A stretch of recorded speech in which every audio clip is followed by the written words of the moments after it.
कश्मीर के नाम पर पाकिस्तान ने 4 जंगें भी इम्पोज़ की भारत पे और नतीजा ये निकला कि सब में शिकस्त हुई और एक में तो इतनी शदीद शिकस्त हुई कि आधा हिस्सा ही साथ छोड़ गया।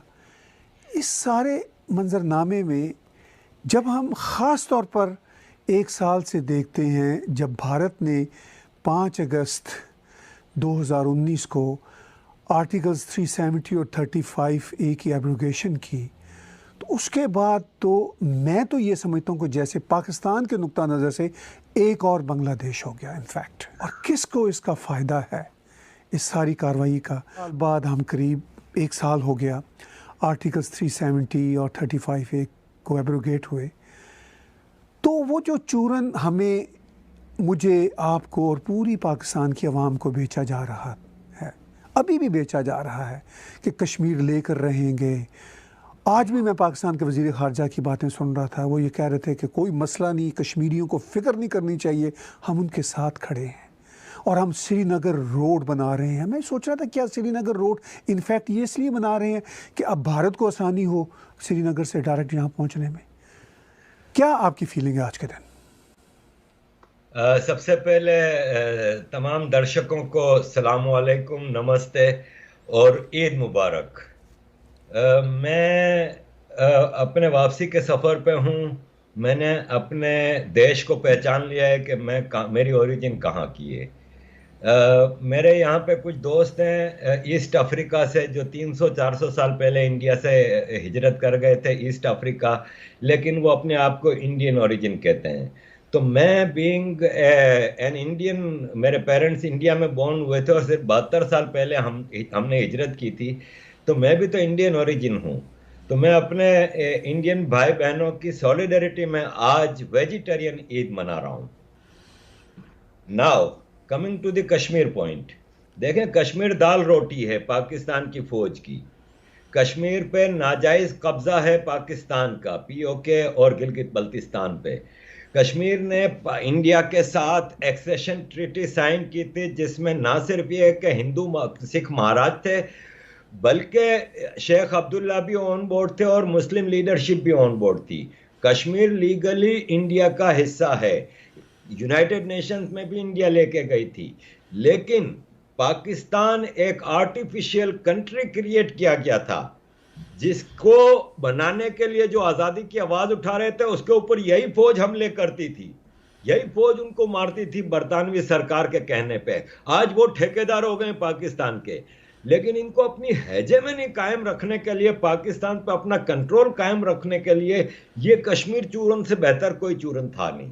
ये कश्मीर चूरन पे हमें 72 साल से बेवकूफ़ बना रहे हैं। स्टेटस को इनका मकसद था स्टेटस को कायम रहे।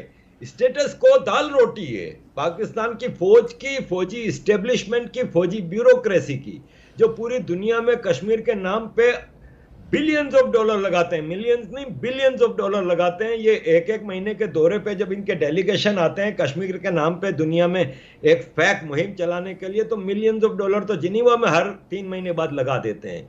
ये इनकी दाल रोटी है फौज की, और फौज की बी टीम जो कि ब्यूरोक्रेसी, पॉलिटिशियंस उनकी।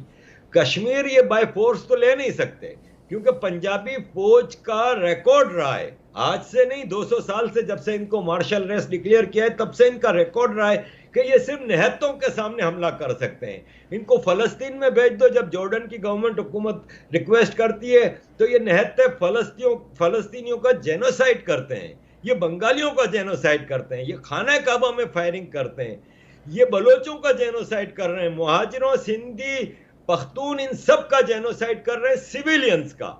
लेकिन जब एक प्रोफेशनल आर्मी इंडिया इनके सामने आती है तो ये 65 में भी हार के जाते हैं, बमुश्किल लाहौर बचा पाते हैं, और 71 में तो इनके साथ जो हुआ है, अगर कोई गैरतमंद कौम होती तो अपनी फौज को खुद ही लटका देती, लेकिन इनका फूलों के साथ इस्तकबाल किया गया। जब ये 2 साल भारत के प्रिजनर ऑफ वॉर कैंप में बदतरीन दिन गुजारने के बाद वापस आए तो इनका हार से इस्तकबाल किया गया।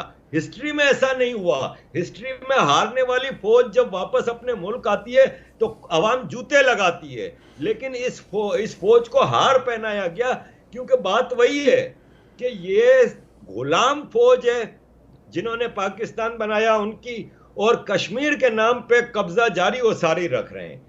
भारत के लीडर श्री नरेंद्र मोदी जी ने जो हिस्टोरिक डिसीजन लास्ट 5 अगस्त को लिया है, nothing better than this for Kashmir, क्योंकि कश्मीर की टोटल डेवलपमेंट रुकी हुई थी सिर्फ इस बुनियाद पे कि भारत में इसके ऊपर आर्टिकल 370 लागू था। लेकिन अब भारत की लीडरशिप भी एक नई तब्दीली ला रही है, और मुझे यकीन है कि इसी नरेंद्र मोदी के पीरियड टेन्योर के अंदर ही पूरा कश्मीर भारत के पास चला जाएगा।